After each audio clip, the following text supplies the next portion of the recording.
Hi, my name is Kelsey Davis, and I'm here to discuss my behavior change plan.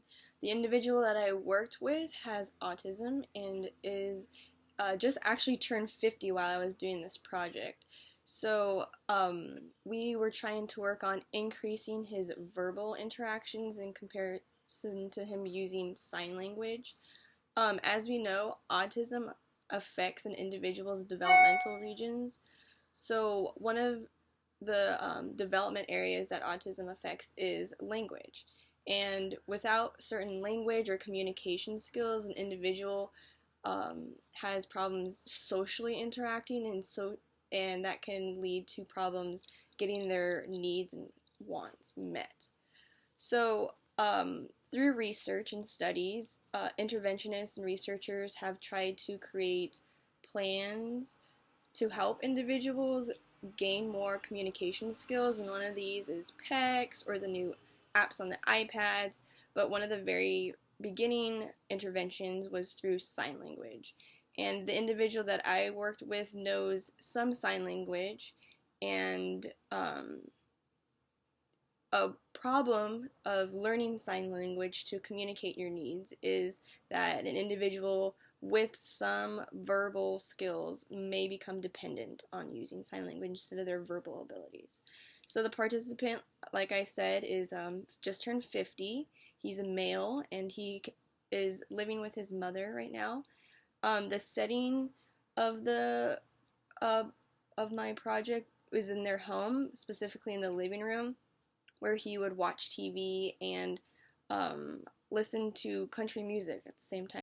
So the behavioral definition of verbal interaction is using spoken words to comment, acknowledge, or create a conversation with another individual.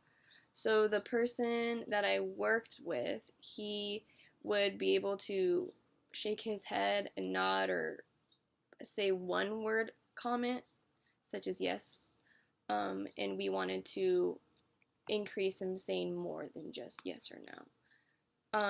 The measurement that we used was a frequency measurement. So every time he did engage in verbal interaction, we marked it down. And each session was 15 minutes long and had a 3-minute interval. So within the 3 minutes, if he engaged in a verbal interaction, we would tally it. And data was taken twice per session, so two 15-minute sessions. The IOA, Inter-Observer Agreement, was taken every 4th session, and it was calculated by... So the baseline of this study was having the individual in the living room, because that's where he mostly goes after work, and at the baseline, his mother would prompt him with a question in which he would respond in whatever way he could.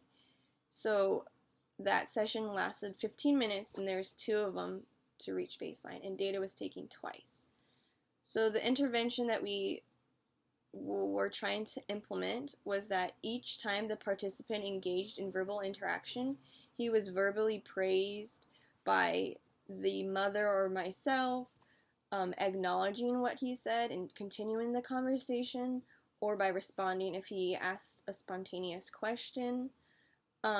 However, if he engaged in sign language during one of the sessions, the request or demand or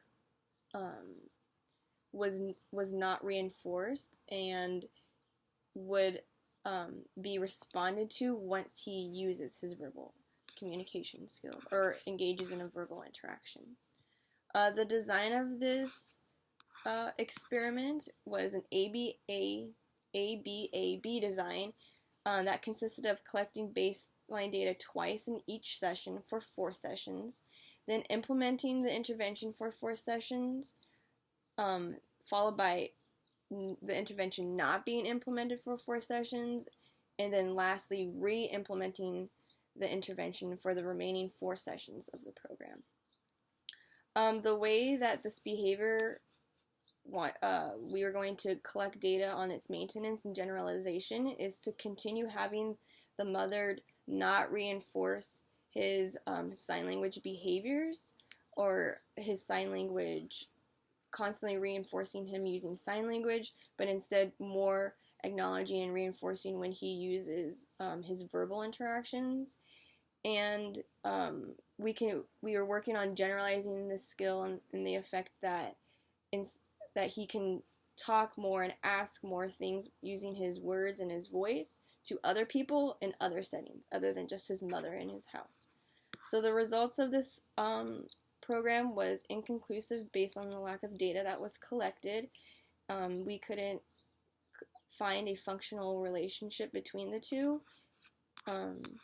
So that is one of the limitations of this study, was not having all the data collected to show a functional relationship, as well as through the interview that I first conducted with the mother, I had a strong feeling that his use of sign language was a lot more frequent than when I actually observed him using sign language, which was extremely rare, which created a problem in defining exactly what we were trying to measure and what we were trying to increase and what we were trying to decrease.